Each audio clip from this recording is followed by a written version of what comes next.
snipers, but I flew it. I flew a Southwest Snipe, and it had one of them rotary engines.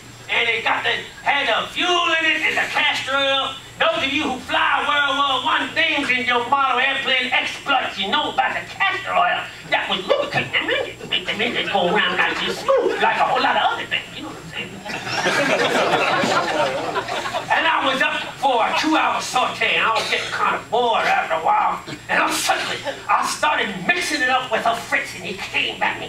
And he came at me, and he did one of them immobilians. And he turned it up on the top, and I came underneath him. And he was flying one of them Falcon D8s and just a razor-sharp wing at the top. You couldn't even see it. And he had one of them old roosters going round like that. He was flying. He was using castor oil, too. And it's flying, and we got shot, we shooting each other, and we ran out of ammunition. I pulled out my hammer, kick. I was banging on the gun, trying to loosen it up because it broke. And then we both had to landing near each other. I came at him as hand-to-hand, kind of African combat. But they'd never seen that over in England. Hell, they'd never seen a Negro in serving Montenegro, but I came at him as hand-to-hand combat, and we fought until we was exhausted and bloody and half dead. And then we had to call it a draw. We did, but it was a chivalrous time. You people have to understand World War I wasn't like the way you guys fly and try to break each other's rubber bands and stuff. We was chivalrous. And we needed some castor oil to get these airplanes working. So we found a drum of gasoline, but there was no castor oil to mix it with. So both planes were flying with these rotary engines. So we walked into town and we robbed a French apothecary and got what we needed. And we split the castor oil, but we wasn't sure that it was castor oil, because neither one of us read no French. We didn't know what we was looking at. So we had to take a little drink of this stuff to figure out what it tastes like. And at that point, we knew we had to get back in these planes to get back to our lines. So we stole some French newspapers and some twine, and we made these emergency diapers that we strapped on ourselves to fly back. I got one up right here. Would you like to see it? Would you like to see it? What do you mean, dude? I'll bet if I gave it to you, you'd sell it on eBay and make $100, wouldn't you, fool? Yes, you would. Original Negro diaper from World War I, $50. I'll tell you. Anyway,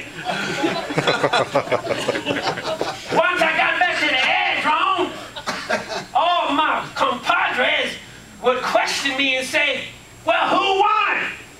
And I would tell them, well, it depends. And that's how they got their name. I didn't get credit for that either.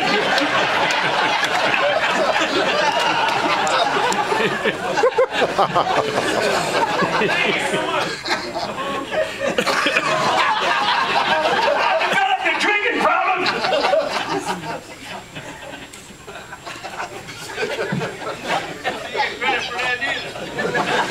I know that. I've caught a lot of flack, though. I'm glad you spoke up, young man, because I got a lot of flack. They criticized me for not sneaking up on Fritz at some point and just taking a crowbar and bopping him upside the head. Well, like I tell you, it was a chivalrous time. A chivalrous time. And then I found out that this Fritz's name was Lothar von Mathis. And he was a great fighter ace, and I was nothing but a nobody, so I didn't feel right just bopping him in the head. Lothar, as history would have it, came to the United States and married a Negro woman from Detroit, started a family, and he ended up being Johnny Mathis' grandfather. And you want to keep your wife happy, don't you say nothing bad about me or Lothar. Or you're going to have me to roll with. Was I finished?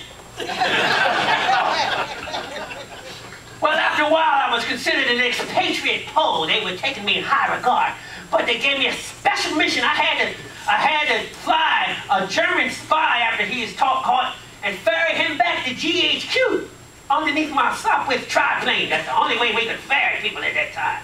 So I fashioned some rigging wire, an aileron pin, 3 Lewis gun shell casings, and a carburetor from an old Mercedes, and I made some handcuffs to lock this bad secret agent pole, switch sides and traitor sucker. And I locked into the framework of my tri-pound. And somebody called it the lock for that pole. They call it a pole lock. I never got credit for that either. But they named the whole thing after me. They was having me in such high regard for my work that the NAACP, as you probably know, stands for Negroes Are Actually Colored Pole Locks, so that's fine with me. Then after the war, I worked as a Polish Ebonics translator.